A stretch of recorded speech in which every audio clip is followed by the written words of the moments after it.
پاکستان میں تیل کی قیمتوں میں آئندہ دنوں کے دوران مزید اضافے کا امکان اب ایک وقتی یا محدود معاشی بحث نہیں رہا، بلکہ یہ ایک وسیع تر ساختی اسٹرکچر معاشی مسئلے کی شکل اختیار کرتا جا رہا ہے، جس کے اثرات صرف ایندھن تک محدود نہیں بلکہ پورے معاشی نظام، عوامی زندگی اور ریاستی پالیسی تک پھیل چکے ہیں۔ موجودہ عالمی صورتحال میں توانائی کی منڈی ایک غیر معمولی عدم استحکام کا شکار ہے، جہاں خام تیل کی قیمتیں مسلسل غیر متوازن۔ اس عدم استحکام کی بنیادی جڑ مشرق وسطی میں جاری جغرافیائی اور سیاسی کشیدگی ہے، خصوصاً ایران، اسرائیل اور امریکہ کے درمیان بڑھتا ہوا تناؤ، جس میں عالمی سطح پر توانائی کی فراہمی کے تسلسل کو ایک مستقل سوالیہ نشان بنا دیا ہے۔ آبنائے ہرموز جیسے انتہائی اہم سمندری راستے کی حساسیت اس پورے نظام میں مرکزی کردار ادا کر رہی ہے، کیونکہ عالمی تیل کی بڑی مقدار اسی راستے سے گزرتی ہے اور کسی بھی قسم کی عسکری سرگرمی، پابندی یا سیکورٹی خدشہ فوری طور پر عالمی مارکیٹ میں اضطراب پیدا کرتا ہے۔ اس عالمی غیر یقینی صورتحال کے ساتھ ساتھ عالمی تیل کی قیمتیں اس وقت واضح طور پر ایک وولٹیلٹی سائیکل میں داخل ہیں، جہاں روزانہ کی بنیاد پر قیمتیں سیاسی بیانات، سپلائی خدشات اور معاشی توقعات کے ساتھ ساتھ اوپر نیچے ہو رہی ہے۔ ہر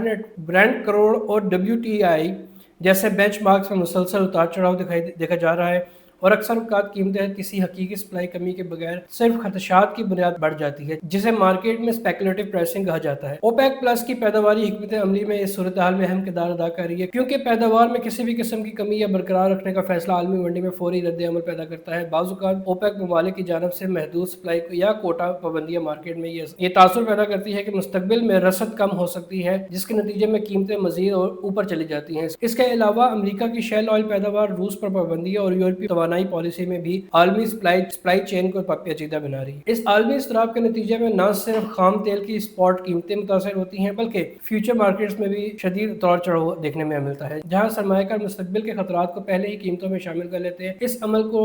رسک پریمیم انفلیشن بھی کہا جاتا ہے، جس کے تحت صرف خطرے کی بنیاد پر قیمتیں بڑھ جاتی ہیں، چاہے فوری سپلائی متاثر ہو یا نہ ہو۔ چین اور بھارت جیسے بڑے توانائی صارف ممالک کی بڑھتی ہوئی طلب بھی عالمی ڈیمانڈ کو بلند رکھے ہوئے ہے، جس میں امریکی ڈالر کی مضبوطی اس دباؤ کو مزید بڑھا دیتی ہے، کیونکہ تیل عالمی سطح پر ڈالر میں ٹریڈ ہوتا ہے اور مضبوط ڈالر کی دیگر کرنسیوں کے تیل کو مہنگا بنا دیتا ہے۔ مزید برآں عالمی سطح پر ایک اور اہم عنصر توانائی اسٹاک پائل اسٹریٹجی کی پالیسی ہے۔ امریکہ اور کچھ یورپی ممالک جب اپنے اسٹریٹجک آئل ریزرو کو استعمال کرتے ہیں یا دوبارہ بھرنے کا اعلان کرتے ہیں تو اس سے بھی مارکیٹ میں قیمتوں کا توازن متاثر ہوتا ہے۔ اس طرح عالمی شپنگ اور لاجسٹک کے اخراجات میں اضافہ بھی خام تیل کی مجموعی لاگت پر اثر ڈالتا ہے، کیونکہ ٹرانسپورٹیشن کی مہنگائی آخرکار صرف ممالک تک منتقل ہو جاتی ہے۔ بعض اوقات قدرتی آفات، سمندری راستوں میں رکاوٹیں یا ریفائنری بندشیں بھی سپلائی میں وقتی کمی پیدا کر کے قیمتوں کو اوپر لے جاتی ہیں۔ پاکستان جیسے ممالک کے لیے یہ تمام عوامل ایک مرکب معاشی دباؤ، کمبائنڈ اکنامک شاک پیدا کرتے ہیں۔ پاکستان چونکہ توانائی کا بڑا حصہ درآمد کرتا ہے، اس لیے عالمی قیمتوں میں معمولی اضافہ بھی فوری طور پر مقامی معیشت پر اثر ڈالتا ہے۔ اس پر مزید دباؤ اس وقت آتا ہے جب پاکستانی روپیہ ڈالر کے مقابلے میں کمزور ہو جاتا ہے، جس سے درآمدی تیل کی قیمتوں میں کئی گنا اضافہ ہو جاتا ہے۔ اس صورتحال میں امپورٹڈ بل میں اضافہ، کرنٹ اکاؤنٹ خسارہ اور زر مبادلہ کے ذخائر پر دباؤ ایک ساتھ بڑھتے ہیں، جو مالیاتی نظم کے لیے چیلنج بن جاتے ہیں۔ حکومت پاکستان اس دباؤ کو کم کرنے کے لیے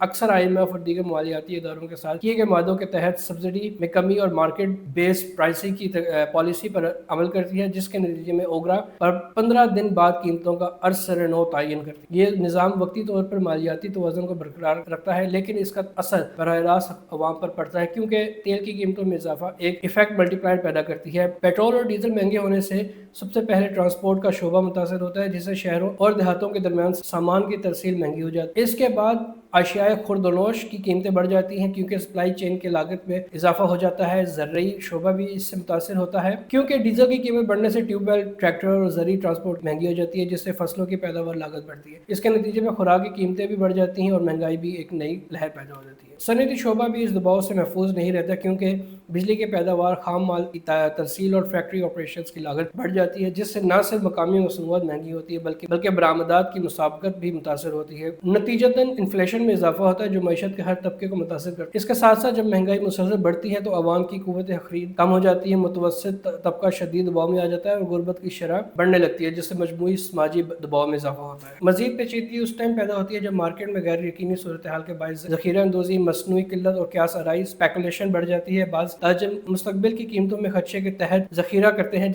جس سے موجودہ سپلائی کم ہو جاتی ہے اور قیمتیں مزید بڑھتی جاتی ہیں۔ اس کے علاوہ عالمی سطح پر توانائی کے شعبے میں انرجی ٹرانزیشن یعنی قابل تجدید توانائی کے صرف کی طرف منتقلی جاری ہے، لیکن یہ عمل اب بھی اس سطح پر نہیں پہنچا کہ وہ روایتی تیل کی طلب کو فوری طور پر کم کر سکے، اس لیے قلیل مدتی طور پر عالمی ڈیمانڈ اب بھی بلند ہے۔ اگر پاکستان کے اندرونی معاشی عوامل کو دیکھا جائے تو سیاسی استحکام، مالیاتی خسارہ، ٹیکس نیٹ کی محدودیت اور درآمدی انحصار اس بحران کو مزید گہرا کرتے ہیں۔ اگرچہ ترسیلات، ریمیٹنسز اور برآمدات معیشت کو کچھ سہارا دیتی ہے، لیکن وہ توانائی کے بڑھتے ہوئے عالمی دباؤ کو مکمل طور پر کم نہیں کر سکتی۔ بعض اوقات حکومتی پالیسی میں تاخیر یا مارکیٹ میں غلط توقعات بھی قیمتوں میں اتار چڑھاؤ کو بڑھا دیتے ہیں۔ اس کے ساتھ ساتھ ایک اہم اضافہ یہ بھی ہے کہ پاکستان میں توانائی کی کھپت کا پیٹرن بھی موسمی اور سخت دونوں طرح سے دباؤ میں رہتا ہے۔ گرمیوں میں بجلی کی طرف بڑھنے سے ڈیزل اور فرنس آئل پر دباؤ آتا ہے، جبکہ سردیوں میں ہیٹنگ اور ٹرانسپورٹ کے اخراجات بڑھ جاتے ہیں۔ اس سے سال بھر توانائی کی طلب ایک بلند سطح پر رہتی ہے جو قیمتوں کے استحکام کو مزید مشکل بنا دیتی ہے۔ اس کے علاوہ بعض اوقات علاقوں میں غیر رسمی معیشت اور کمزور انفراسٹرکچر بھی سپلائی چین کی کارکردگی کو متاثر کرتا ہے، جس سے لاگت مزید بڑھ جاتی ہے۔ مجموعی طور پر صورتحال یہ ظاہر کرتی ہے کہ پاکستان میں تیل کی قیمتوں کا مسئلہ اب ایک سادہ معاشی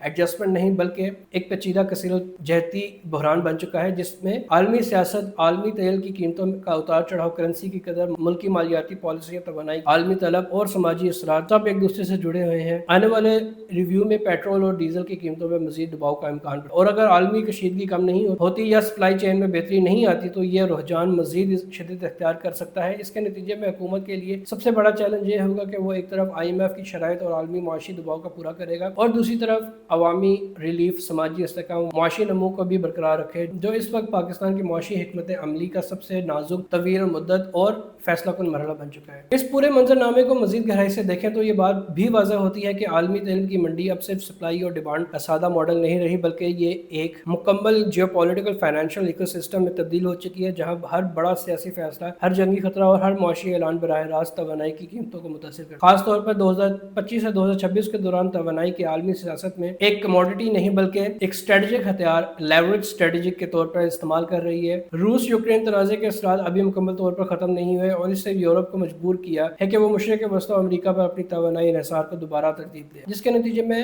عالمی سپلائی چین مزید دباؤ میں آ گئی ہے۔ اگر آنے والے مہینوں کی ممکنہ سمت دیکھی جائے تو 3 بڑے سینیریو سامنے آتے ہیں۔ پہلا سینیریو یہ ہے کہ اگر مشرق وسطی میں کشیدگی مزید بڑھتی ہے، خاص طور پر ابنائے ہرمز یا خلیج کے کسی حصے میں سیکورٹی صورتحال خراب ہوتی ہے، تو خام تیل کی قیمتیں بہت تیزی سے اوپر جا سکتی ہیں، اور یہ اضافہ صرف چند ڈالر نہیں بلکہ ڈبل ڈیجٹ سپائک کی شکل اختیار کر سکتا ہے۔ دوسرا سینیریو یہ ہے کہ اگر اوپیک پلس اپنی پیداوار میں اضافہ کرتا ہے اور امریکہ اپنی شیل آئل پیداوار کو مزید بڑھاتا ہے تو قیمتوں میں وقتی استحکام آ سکتا ہے، لیکن یہ استحکام بھی زیادہ دیر پا نہیں ہوگا کیونکہ عالمی ڈیمانڈ بنیادی طور پر مضبوط ہو رہی ہے۔ تیسرا سینیریو یہ ہے کہ عالمی معیشت میں سست روی، گلوبل سلو ڈاؤن آتی ہے، جس سے تیل کی طلب کم ہو جاتی ہے، لیکن اس صورت میں بھی پاکستان جیسے درآمدی ممالک کو فوری فائدہ نہیں پہنچتا کیونکہ کرنسی کی قدر اور اندرونی مہنگائی اس فائدے کو ختم کر دیتی ہے۔ پاکستان کے تناظر میں ایک اور اہم مگر اکثر نظر انداز کیا جانے والا عنصر energy pricing pass through gap ہے، یعنی عالمی قیمتوں اور مقامی صارف تک پہنچنے والی قیمتوں کے درمیان وقفہ۔ جب عالمی قیمتیں بڑھتی ہیں تو پاکستان میں ایڈجسٹمنٹ تقریباً فوری ہو جاتی ہے، لیکن جب قیمتیں کم ہوتی ہیں تو مکمل ریلیف عوام تک نہیں پہنچتا کیونکہ ٹیکسز، لیوی اور مالیاتی خسارے کو پورا کرنے کے لیے قیمتوں میں کچھ کمی محدود کر دی جاتی ہے۔ یہ اسٹرکچرل امبیلنس عوامی سطح پر عدم اعتماد معاشی دباؤ کو مزید بڑھا دیتا ہے۔ مزید یہ کہ پاکستان کی ٹرانسپورٹ اکانومی بھی اس بحران کو شدت دیتی ہے کیونکہ ملک میں زیادہ تر مال freight system, road network پر منحصر ہے جو ڈیزل پر چلتا ہے۔ اس کا مطلب یہ ہے کہ جیسے ہی ڈیزل مہنگا ہوتا ہے پورا لاجسٹک سسٹم ایک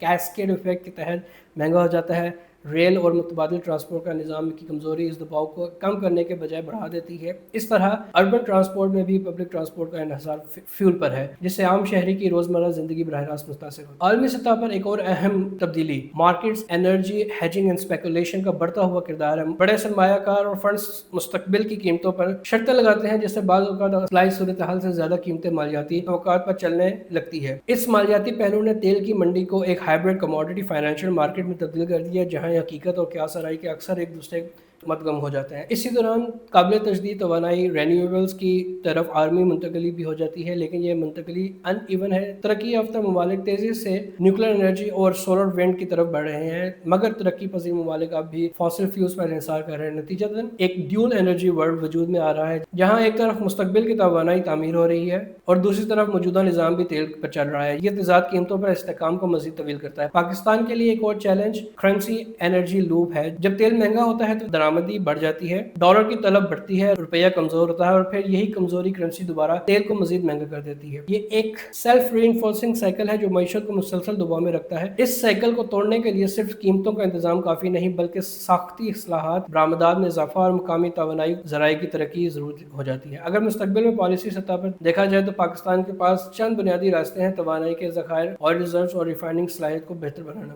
متبادل توانائی میں سرمایہ کاری بڑھانا، ٹرانسپورٹ سیکٹر کو آہستہ آہستہ گیس اور الیکٹرک سسٹمز کی طرف منتقل کرنا اور ٹیکس بیس کو وسیع کرنا تاکہ فیول پر انحصار کم ہو سکے، لیکن یہ تمام اقدامات طویل مدتی ہیں اور فوری ریلیف فراہم نہیں کرتے۔ آخر میں مجموعی تصویر یہ ظاہر کرتی ہے کہ تیل کی قیمتوں میں ممکنہ اضافے صرف ایک معاشی خبر نہیں بلکہ ایک میکرو اکنامک سٹریس ٹیسٹ ہے جو پاکستان کی پوری معیشت کی صلاحیت کو آزماتا ہے۔ عالمی غیر یقینی صورتحال، توانائی کی سیاست، کرنسی کی کمزوری، اندرونی مالیاتی دباؤ اور ساختی کمزوریاں مل کر ایک ایسا ماحول بنا رہی ہیں جس پہ معمولی عالمی جھٹکا بھی مقامی سطح پر بڑے معاشی اثرات پیدا کر سکتا ہے۔ اگر یہی رجحان جاری رہا تو آنے والے عرصے میں نہ صرف قیمتوں میں مزید اتار چڑھاؤ دیکھنے کو ملے گا بلکہ مہنگائی، مالیاتی خسارہ اور سماجی دباؤ میں بھی ایک دوسرے کے ساتھ جڑے ہوئے شدت اختیار کرتے جائیں گے، جس سے پالیسی سازی پاکستان کے لیے ایک نہایت نازک اور مسلسل چیلنج بنی رہے گی۔